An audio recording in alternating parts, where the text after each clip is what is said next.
Saludos cordiales, apreciados amigos. Seguimos en la serie con el objetivo de conocer los atributos que transformaron a Jesús el Galileo en una entidad divina inigualable.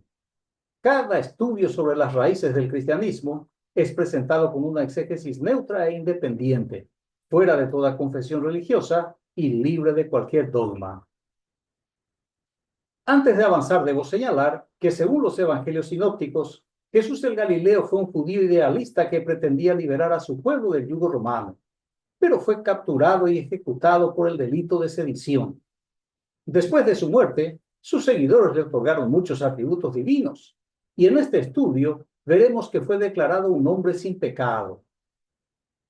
En la Biblia cristiana hay muchas referencias en que los escritores presentan a Jesús como una persona sin pecado, porque transformaron al hombre común y corriente en un ente divino, en un Dios, y por tanto debía ser perfecto y completo. Un ejemplo está en Hebreos capítulo 4, versículo 15. Dice allí que no tenemos un sumo sacerdote que no pueda compadecerse de nuestras debilidades, sino uno que fue tentado en todo, según nuestra semejanza, pero sin pecado. El autor de la epístola asegura que el Jesús de los evangelios fue tentado en todo, como cualquier ser humano, con la gran diferencia de que salió victorioso en todas las pruebas sin haber cometido pecado alguno. La definición precisa y concisa del pecado tenemos en la primera carta atribuida a Juan, en el capítulo 3, versículo 4. Allí se afirma que todo aquel que comete pecado infringe también la ley, pues el pecado es infracción de la ley. El pecado es infracción de la ley sacerdotal judaíta atribuida al Dios de la guerra Yahvé, de modo que el pecado es el delito de infringir cualquiera de los mandamientos, decretos u ordenanzas de Yahvé. Nuestro desafío, por tanto, es observar en los evangelios para ver si el Galileo, en efecto, no transgredió ninguna de las leyes divinas, como sostiene el autor de la carta a los hebreos. Empecemos entonces por el relato de la infancia, elaborado por Lucas. Lucas capítulo 2, versículos 21 al 24. Dice el evangelista: cuando se cumplieron los 8 días para circuncidarle, se le puso el nombre de Jesús, el que le dio el ángel antes de ser concebido en el seno.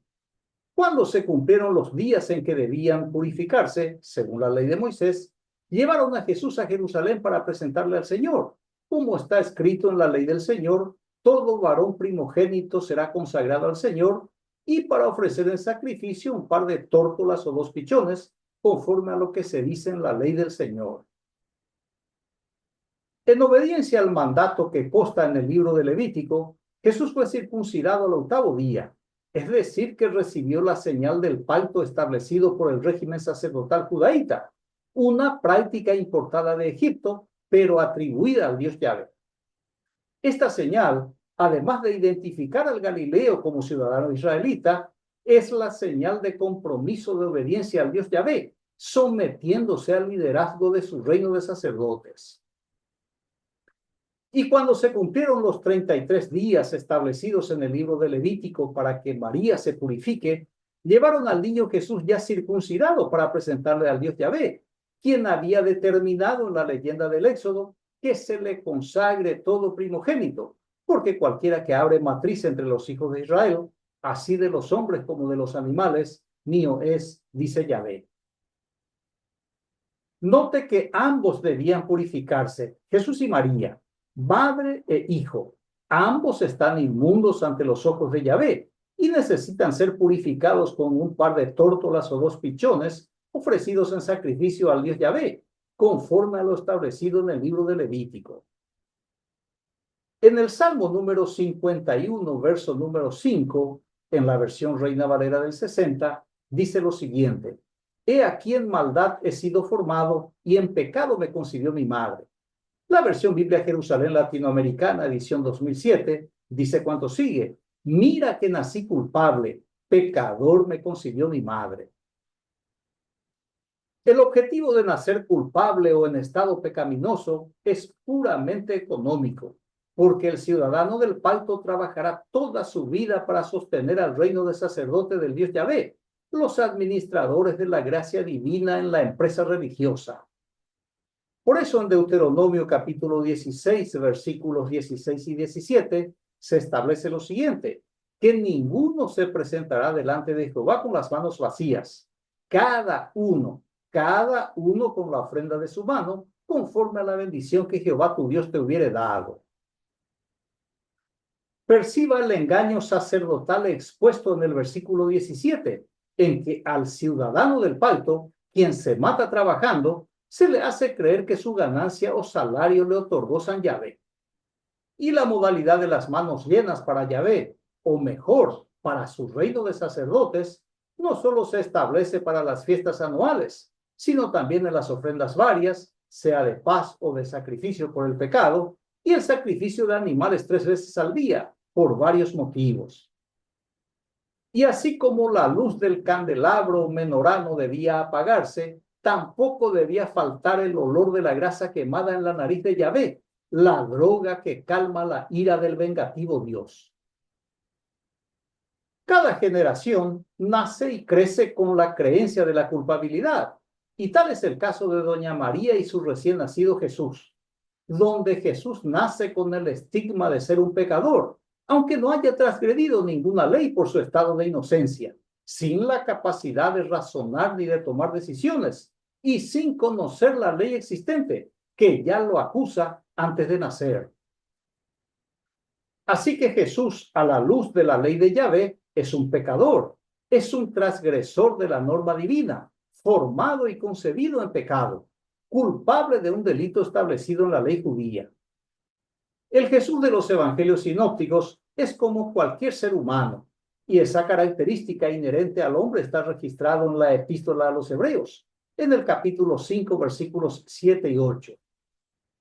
Y Cristo en los días de su carne, ofreciendo ruegos, súplicas con gran clamor y lágrimas, al que le podía librar de la muerte, fue oído a causa de su temor reverente, y aunque era hijo, por lo que padeció, aprendió la obediencia.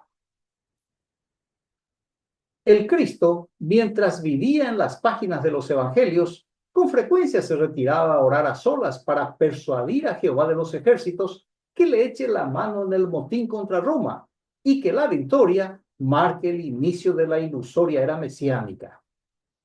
Pero Yahvé es un Dios controlado únicamente por su reino de sacerdotes. Por tanto, no atendió a los ruegos y súplicas de su Hijo amado y lo abandonó a su suerte y a la muerte. Aunque el autor diga que fue oído a causa de su temor reverente, Jesús no pudo ser ni oído ni respondido, porque Yahvé es tan solo una figura divina de la mitología hebrea. Así que el escritor menciona el padecimiento del Galileo nacido pecador para afirmar que gracias al dolor del sufrimiento, Jesús aprendió a obedecer.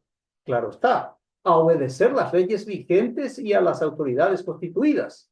A buena hora, aprendió y murió. El hecho de aprender a obedecer recién al final de su vida es otra prueba de que el Jesús de los evangelios fue desobediente a la ley, y el autor lo sabe y no lo puede ocultar. Con esto en mente, examinemos la narrativa del bautismo del Galileo que nació pecador. Evangelio de Marcos, capítulo 1, versículos 4, 5 y 9 respectivamente. Dice allí, bautizaba Juan en el desierto y predicaba el bautismo de arrepentimiento para perdón de pecados. Y salían a él toda la provincia de Judea y todos los de Jerusalén, y eran bautizados por él en el río Jordán, confesando sus pecados. Aconteció en aquellos días que Jesús vino de Nazaret de Galilea y fue bautizado por Juan en el Jordán. La práctica del baño ritual de purificación del judaísmo no pasó a la Biblia cristiana y fue sustituida por el bautismo o inmersión, mientras que el sacrificio de animales para perdón de pecados en el judaísmo fue sustituido por el sacrificio humano de Jesús. De modo que Juan el Bautista presenta un combo al predicar el arrepentimiento para perdón de pecados. Con el tiempo, la práctica se constituyó en el rito de iniciación del cristiano. Así que Jesús, arrepentido de sus pecados seguramente, acudió al Jordán y fue bautizado una vez confesado a su primo Juan el Bautista. Aquí es prudente recordar que pecado es infracción de la ley de Yahvé, definido como habíamos visto en 1 Juan 3:4, que dice que todo aquel que comete pecado infringe también la ley, pues el pecado es infracción de la ley. Ya vimos que Jesús es un pecador de nacimiento y que fue bautizado después de confesar sus pecados, aunque no se citen cuáles fueron. Pero los pecados que cometió después, esos fueron registrados en las páginas de los evangelios. Para el autor de este relato, lo importante en la ceremonia del bautizo del Galileo es la presencia del Padre de Jesús, representado por la paloma, y la voz del cielo para legitimar los dichos y hechos con que los autores harían florear o embellecer la vida del pecador Galileo. Así que de aquí en adelante veremos algunas de las transgresiones cometidas por Jesús después de haberse arrepentido y confesado sus pecados en su bautismo. Arrancamos con la ley referente al diezmo. Deuteronomio capítulo 14, versículos 24 al 26. Dice allí: si el camino te resulta demasiado largo, si no puedes transportar el diezmo, porque el lugar que habrá elegido Yahvé para poner allí su nombre te cae demasiado lejos, y Yahvé tu Dios te ha bendecido, lo cambiarás por dinero. Llevarás el dinero en tu mano e irás al lugar que haya elegido Yahvé tu Dios. Allí emplearás este dinero en todo lo que desees, ganado mayor o menor, vino o bebida fermentada, todo lo que te apetezca, y comerás allí en presencia de Yahvé tu Dios y te regocijarás. Te regocijarás tú y tu casa. Esta ley del diezmo instruye al que vive lejos de Jerusalén y le dificulta llevar el animal o el producto agrícola al templo, que lo venda y con el dinero obtenido que vaya al templo a comprar todo lo que desee ofrecer al Dios Yahvé, oveja, buey, vino o cualquier otra bebida alcohólica, y consumir con alegría junto a su familia, porque Yahvé estará con ellos. Pero este negocio no le agradó al Galileo, montó en cólera y actuó como un terrorista. Juan capítulo 2, versículos 13 al 16 dice lo siguiente: se acercaba la Pascua de los judíos y Jesús subió a Jerusalén y encontró en el templo a los vendedores de bueyes, ovejas y palomas y a los cambistas en sus puestos. Haciendo un látigo con cuerdas, echó a todos fuera del templo, con las ovejas y los bueyes. Desparramó el dinero de los cambistas y les volcó las mesas. Y dijo a los que vendían palomas: quiten esto de aquí, no hagan de la casa de mi padre una casa de mercado. El Galileo radicalizado transgredió la ley de Yahvé. Jesús pecó al cometer un acto salvaje de profanación y vandalismo. Con látigo en mano desalojó a los obreros del templo, soltó a las ovejas y bueyes, volcó la mesa y esparció el dinero de los cambistas, y prohibió el negocio de los animales y el cambio de moneda sagrada en el recinto religioso. Esta peligrosa y vergonzosa actitud del Galileo es una clara evidencia de que se bautizó sin arrepentirse de sus pecados, o tal vez estaba demasiado limpio y se le metieron los 7 espíritus malignos peores que el que recibió de su padre, representado por la paloma. Otra violación de la ley de Yahvé se relata en Marcos capítulo 2, versículos 5 y 11. La violación es por parte de Jesús, obviamente, el pecador. Al ver Jesús la fe de ellos, dijo al paralítico: hijo, tus pecados te son perdonados. Estaban allí sentados algunos de los escribas, los cuales cavilaban en sus corazones: ¿por qué habla este así? Blasfemias dice. ¿Quién puede perdonar pecados sino solo Dios? Y conociendo luego Jesús en su espíritu que cavilaban de esa manera dentro de sí mismos, les dijo: ¿por qué caviláis así en vuestros corazones? ¿Qué es más fácil decir al paralítico: tus pecados te son perdonados, o decirle: levántate, toma tu lecho y anda? Pues para que sepáis que el Hijo del Hombre tiene potestad en la tierra para perdonar pecados, dijo al paralítico: a ti te digo, levántate, toma tu lecho y vete a tu casa. La ley de Moisés establece claramente que el único que puede perdonar los pecados del pueblo es Yahvé, mediante ofrendas sacrificales que calman la ira de Yahvé y calman la codicia de su reino de sacerdotes. La fórmula es simple y práctica. Si peca, pague al templo y le absolvemos de culpa y pena. Pero el Galileo en esta narrativa usurpa la atribución de la deidad hebrea de perdonar pecados y encima lo hace gratuitamente, perjudicando los ingresos en concepto de venta de indulgencias en el templo de Jerusalén. El que escribe en nombre del profeta Isaías expresa claramente que perdonar los pecados es una atribución exclusiva del Dios judaíta Yahvé. Isaías 43:25 dice el profeta: yo soy el que borro tus rebeliones por amor de mí mismo, y no me acordaré de tus pecados. Una vez presentada la ofrenda al sacerdote, el pecado o delito del infractor es perdonado, es borrado y es olvidado por el Dios Yahvé.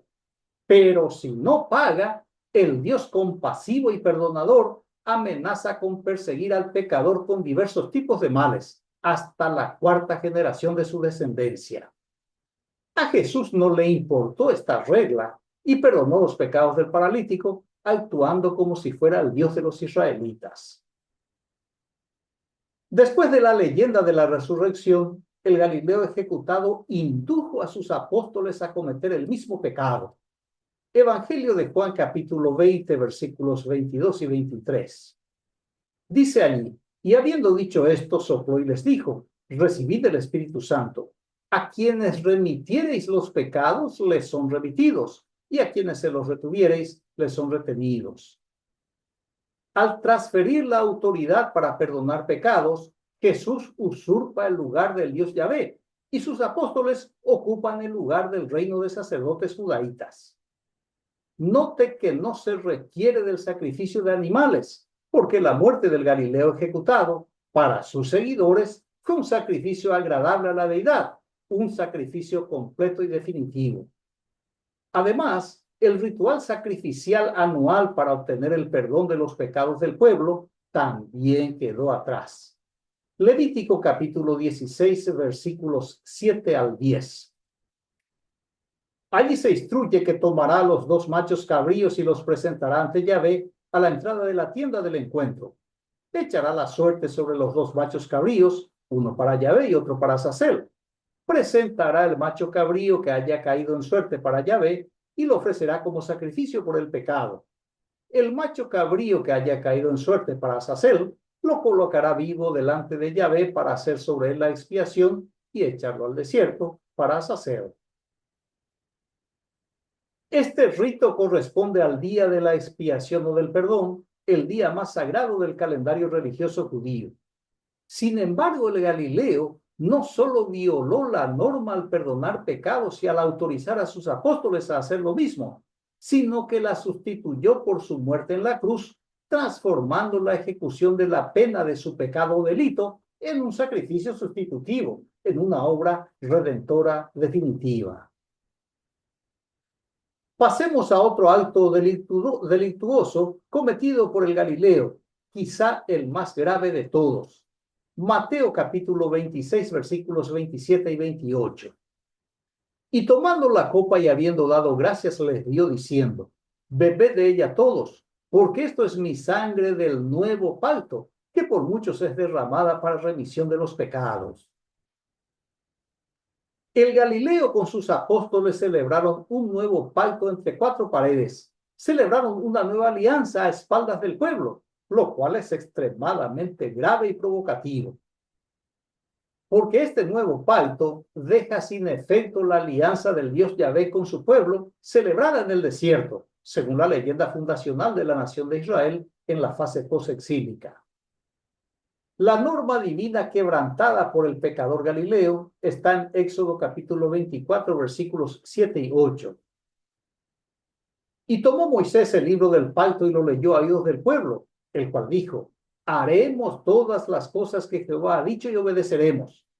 Entonces Moisés tomó la sangre y roció sobre el pueblo perdón y dijo: he aquí la sangre del pacto que Jehová ha hecho con vosotros sobre todas estas cosas. La acción del Galileo es comparable con la de un dictador, pues ignora las instituciones y sus autoridades e impone al pueblo una nueva institución o una nueva constitución, dejando sin efecto las leyes vigentes que regulan la vida de la nación. El Galileo levanta la copa de vino y brinda con sus apóstoles por la vigencia de un nuevo pacto.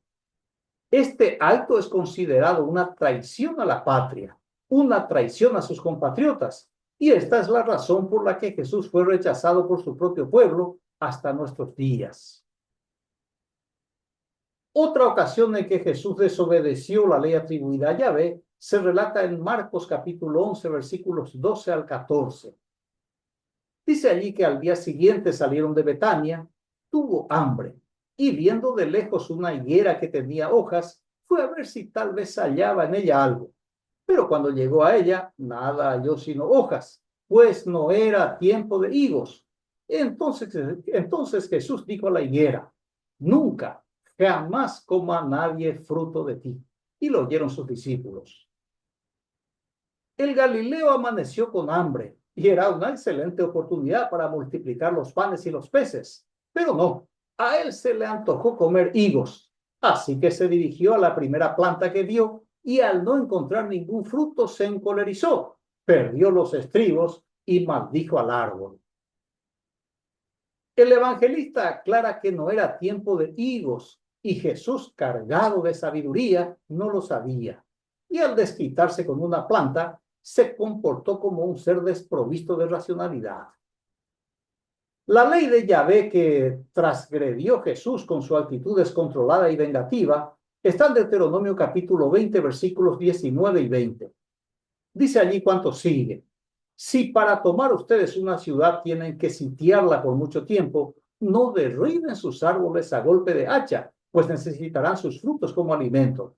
Además, son tan solo árboles del campo y no hombres que puedan defenderse del ataque de ustedes. Sin embargo, podrán derribar los árboles que no sean frutales y que les sirvan para sitiar la ciudad que estén atacando hasta que caiga en su poder. Jesús dijo a la higuera: nunca, jamás coma nadie fruto de ti, contraviniendo una ley de la guerra atribuida al Dios Yahvé, que los árboles frutales deben ser respetados porque sirven para comer. Y Jesús, al maldecir la higuera, le estaba privando del objetivo principal de su existencia: producir frutos para el consumo del ser humano. Si este Jesús trata así a una planta indefensa, no me quiero imaginar cómo trataba a sus apóstoles, quienes en los evangelios manifiestan síntomas del síndrome de Estocolmo. En otro momento, los fariseos sorprendieron al Galileo con sus apóstoles quebrantando la ley del Sabbat o del día de reposo.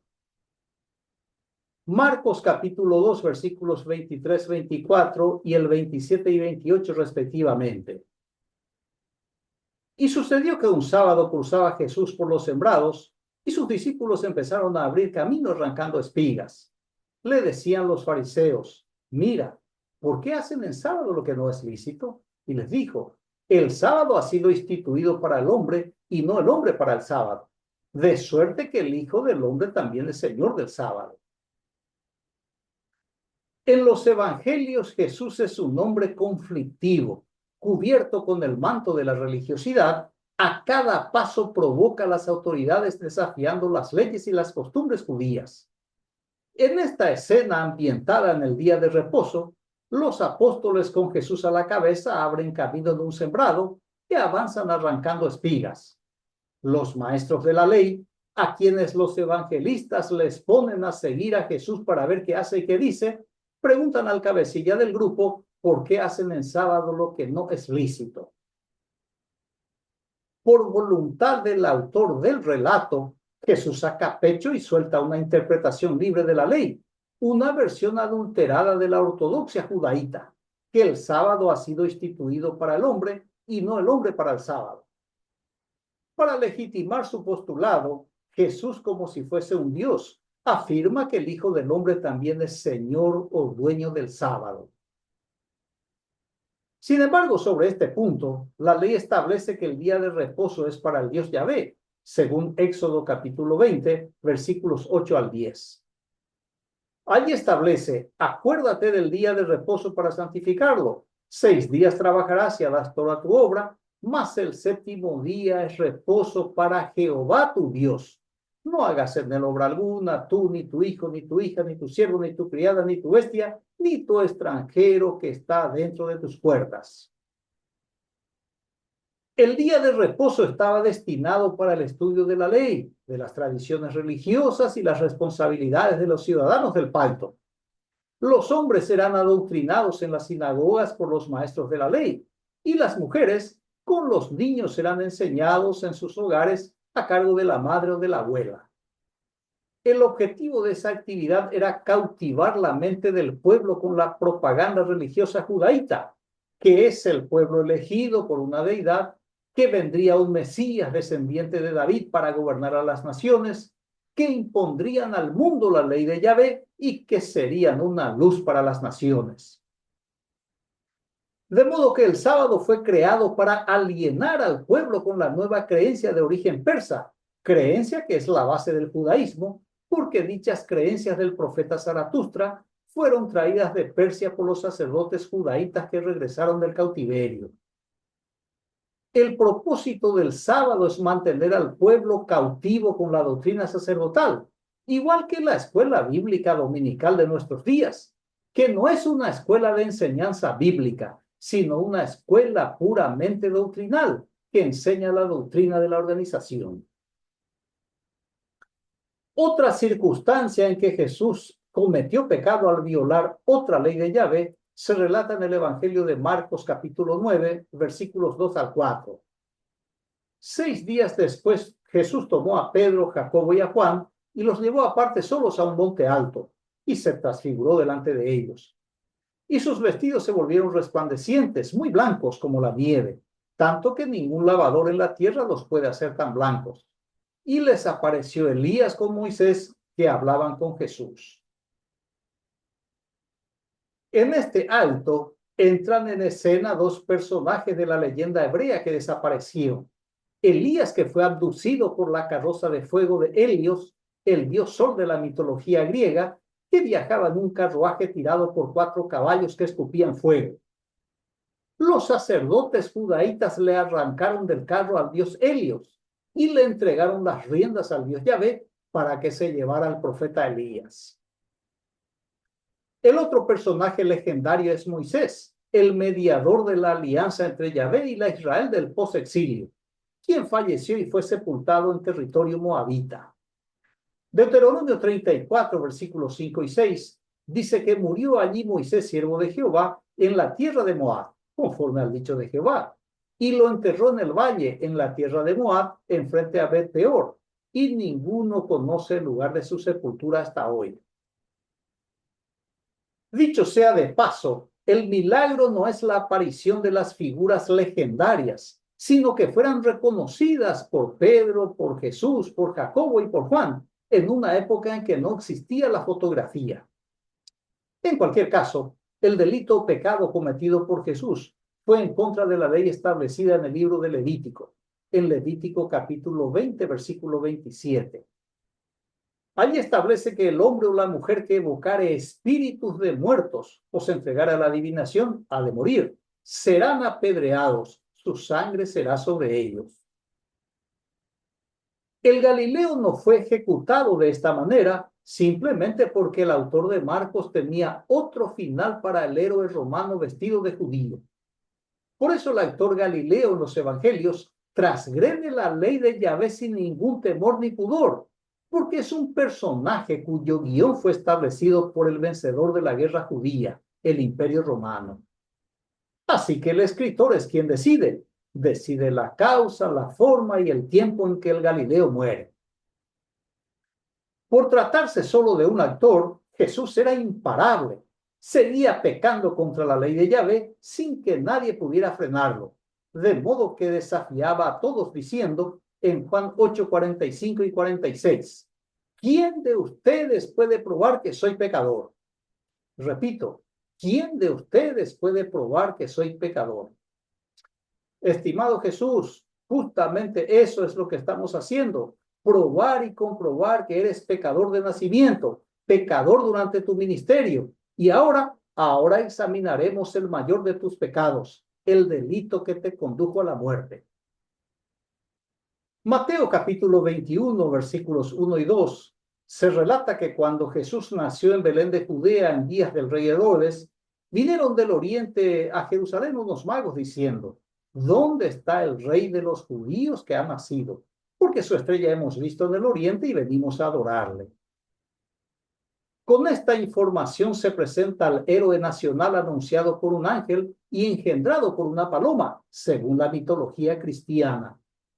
El evangelista anuncia que el recién nacido es reconocido como el rey de los judíos, pero no por los israelitas, sino por unos magos extranjeros o gentiles reclutados por el escritor. Este título de monarca que se le otorgó a Jesús después de su muerte y de la destrucción del templo de Herodes es colocado al inicio como un anticipo temprano de lo que sería la causa de su ejecución. Este texto sirve de portada del Evangelio, por tanto, veamos ahora la contratapa. La contratapa está en Juan capítulo 18, versículos 33 y 35 en adelante. Pilato volvió a entrar en el palacio, llamó a Jesús y le preguntó: ¿Eres tú el rey de los judíos? Jesús le dijo: ¿Eso lo preguntas tú por tu cuenta o porque otros te lo han dicho de mí? Le contestó Pilato: ¿Acaso yo soy judío? Los de tu nación y los jefes de los sacerdotes son los que te han entregado a mí. ¿Qué has hecho? El Galileo cometió muchos pecados o delitos que están registrados en los evangelios, y no pretendo citar todos porque la exposición sería muy extensa. Y a la pregunta concreta de Pilato, en vez de afirmar o negar como se esperaba, Jesús respondió con evasivas, como lo haría Cantinflas o el Chavo del Ocho. Evangelio de Juan capítulo 19, versículos 14 al 16, dice que era la preparación de la Pascua y como la hora sexta. Entonces dijo a los judíos, Pilato, obviamente: he aquí vuestro rey. Pero ellos gritaron: fuera, fuera, crucifícale. Pilato les dijo: ¿a vuestro rey he de crucificar? Respondieron los principales sacerdotes: no tenemos más rey que César. Así que entonces lo entregó a ellos para que fuese crucificado. Tomaron pues a Jesús y le llevaron. En la narrativa, los miembros del elenco sacerdotal judaíta estaban hartos del Galileo, que no cesaba de criticarles y de transgredir las leyes de Yahvé. Por eso, cuando Pilato consultó al pueblo si debía crucificar al rey de los judíos, los principales sacerdotes se sacudieron, afirmando que solo reconocen como único rey al César, el emperador romano. Acto seguido, el procurador romano entregó al Galileo para que fuera ejecutado. Juan 19, 21 y 22 sigue el relato diciendo: dijeron por tanto los principales sacerdotes de los judíos a Pilato: no escribas el rey de los judíos, sino que él dijo: soy el rey de los judíos. Respondió Pilato: lo que está escrito, está escrito. Lo que he escrito, he escrito. Este fue el último pecado o delito del Galileo: pretender el trono de David por la fuerza. Su sentencia fue escrita en lo alto del poste, y los sacerdotes querían que Pilato modificara el texto para que se registrara que fue Jesús quien dijo ser el rey de los judíos. La furia de los judíos en contra del pecador Jesús estaba respaldada por la ley de Yahvé. Deuteronomio capítulo 21, versículos 22 y 23, dice: cuando algún hombre haya incurrido en sentencia de muerte, y en efecto haya muerto, y lo cuelgas en un madero, su cadáver no pasará la noche en el madero. Sin falta lo enterrarás el mismo día, porque maldito por Elohim es el colgado. Y no has de contaminar la tierra que Yahvé tu Dios te da en posesión.